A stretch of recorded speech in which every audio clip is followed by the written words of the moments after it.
Good evening, guys, and today we are having the Toyota Fortuner, which is the most iconic vehicle of the Toyota after Innova, I should say.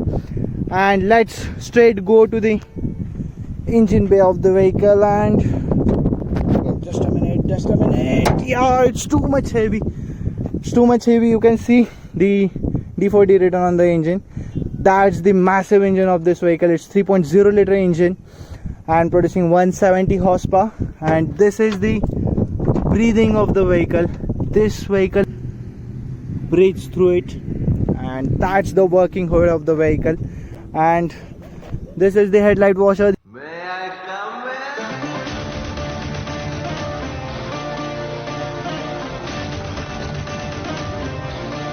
in? So let's get back to work, guys. So these are the headlights of the vehicle. This is for the dimmer and this is for the upper, and you don't get any day running lamps or DRLs at this vehicle. And this is the fog lamp of the vehicle. You can see it has too much road presence. It's muscular vehicle. Let's see the size of the vehicle. It's really massive. Let's check out the tires. The tires are supposed to be 65, 17 inches, and that's the massive tire for this vehicle. The tires are massive, and you can see there's the footstep, and the footstep is really useful for this vehicle for the short peoples. And these are the roof rails. These are working roof rails. You can use it, and it gives the off-roading appeal for the vehicle. You can see there's a small window at the rear. Let's check the boot of the vehicle. This is the rear wiper.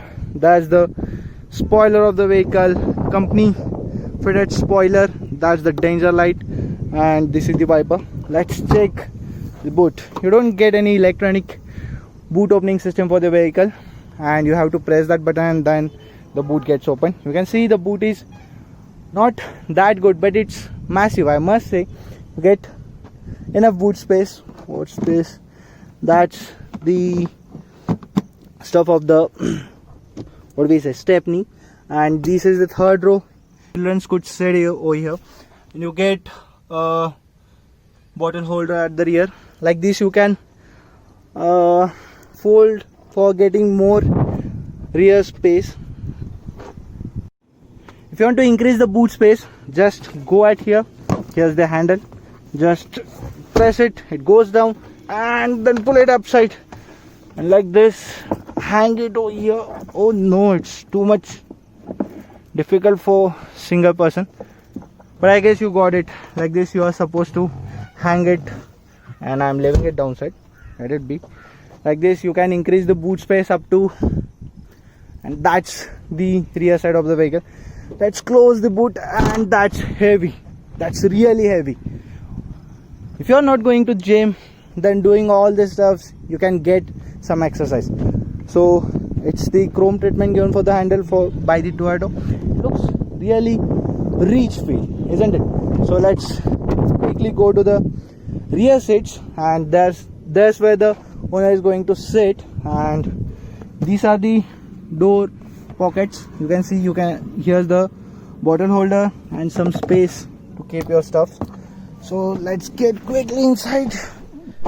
Okay, so legroom is quite good in this vehicle. The front seat is also taken a bit backside, and still you are getting good like AC vents over here. These are the controllers for the AC vents. And to get inside, you don't get any USB port or 12 watt charging holder at the rear side. You just get two glass holders. There's a small hump at the rear, but it's not that much, so third person can sit. So this is the adjustable headrest for the rears, and you can see this is the rear side of the vehicle. So again if you see, the under thigh support is good, not that great, but it's good. So again, I told you, this is not the Innova, this is the Fortuner. That, what could I say? You can see adjustable. Oh no, it's too much tight. Yeah, adjustable seat belts. And now let's go to the driving. driving seat. Let's see. So these are the massive mirrors for the massive vehicle. Up and down system. This is for the lock and unlock the vehicle. This is for the locking of the other 3 power windows. And again the chrome treatment for the handle. This looks quite good. You can see the 1 liter bottle is not perfectly fitted in this, but again applying some force it gets fitted and it's good. Door pockets are quite good. Speakers at here. And again coming, you get a dead pedal over here. This is the automatic variant. You don't get clutch, you are having brake, you are having accelerator. Coming to here, this is the fuel lid opener. This is the switch for the open the bonnet of the vehicle. This is the switch for the headlight washer. This is the switch for the control the intensity of speedometer light and the multimedia light. These are the controls for the outside mirrors. This is for the security purpose. That's the alarm switch, I guess. You don't get keyless and okay. Now getting inside, this is the multimedia of the vehicle. Oh no, just let me put the switch. Let me put the key inside, and here we go. Yes, there it is. Turn off the AC. So you can see this is the speedometer display of the vehicle. This is the RPM meter, this is the speedometer. You get your fuel indicator and this is the temperature indicator. As it is the automatic, you can see which gear you are in. This is the odometer. You can see trip A, trip B. That's the information you will be getting over here. And this is the information display, and that's the time, that's the outside temperature, that's the average per kilometer. You can see it's 8.8. This is the range of the fuel. You can go 251 kilometer in the remaining fuel. And this is the compass in digital, like you are the heading at west direction, and that's for it. Let's quickly start the vehicle, and here we go. There it comes to life. It rose to life, and the sound of the engine is not that much. Yes, that's the grunt of the vehicle. That's too much. Let's turn on the AC. Temperature is too much outside. Yeah, cold max. These are the switch for the rear AC. You can turn on rear AC from here. This is the cigarette. This is the dummy buttons. There are too much dummy buttons. I guess it's for the 4x4 variant. I don't know. Charger socket. This is the This is the USB. This is the audio aux input. This is the aux input, and you can see it's the automatic variant. And this is the automatic gear selector, the handbrake, the manual handbrake. You get compartment over here, and you get a lock system for the front compartment glow box. And that's not cooling glow box, that's the normal glow box. The SRS airbags written over here. You get a grab handle over here to get inside easily, even for the driver and co-passenger. And there is no grab handle for the driver, but for the co-passenger it has got. These are the lights. You can turn on light like this. I don't know how it works. I guess pressing like this only lights get on. And this is the sunglass holder. There is no sunglass in it. You don't get sunroof. I don't know why. This is not auto dimming mirror. You got a manual dimmer over here, and there is no mirror. There is just a ticket holder, and I don't know. I think it's a identity holder of a driver. I guess something information written over here. And at that side you get a mirror. There is no light for the mirror, just only mirrors. And again, these are the controls for the multimedia. Multimedia is off. The speakers are not working in this vehicle. That's why I'm sorry guys, I'm not. And these are the controls for the multimedia. These are the controls again for the multimedia. This is the control for the call. I guess means to pick the call, to reject the call. And these are the controls for again the multimedia. The sources like the Bluetooth audio, the AM, the FM, you can change through here. And this is the button for that display. Just you can see, pressing this button the display gets changed. You want to see the average, you want to see the speed, you want to see the direction, you want to see the range of the vehicle. that's how you are supposed to see. So this is again coming here, you get auto headlights, but although you don't get the auto wipers. Let's check out the wipers. Yeah, the wipers works really good on this vehicle. The spray is ample, and that's it. You again get the rear wiper, and how am I supposed, yeah, like this you are supposed to work the rear wipers. Yeah, the spray is good. I don't know why. Let's check the rear wave camera of this vehicle and putting into reverse. Yeah, you don't get the guidelines, but again the camera is not that good, and the beep is there. I don't know why the beep is there, but it's not that good if you're paying much money, I must say. And this is the controls for the cruise control. You get a nice cruise control. You can see by pressing this, the cruise control gets on, and by pushing it upside, it goes for the speed which you are, it gets set at that. And that's it, guys. That's it for the Toyota Fortuner. There is not much to talk about the Fortuner, but the vehicle is awesome at all. So now let's spin the wheel. Just let's start the vehicle, and here comes it rose to the life, and we are having the automatic 4x2 variant of this vehicle. So let's start putting it to run. You can see, so revving at the full RPM, and here we go. You can see there was the burnout, and the vehicle has too much power in itself, and the gear shifting is good.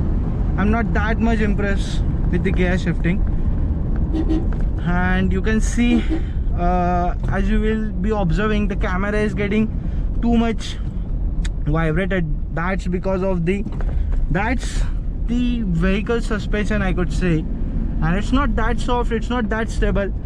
You're wasting your 30 to 40 lakhs for this vehicle, and you're not getting that much stability at the high speeds.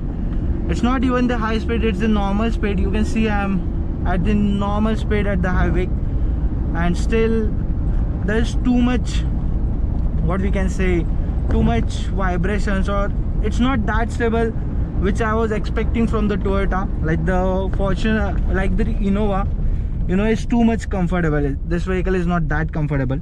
So braking is good. Again, you can see there was the speed breaker. The suspensions at the off-roading, or at the speed breakers, or at the bad roads, it's amazing.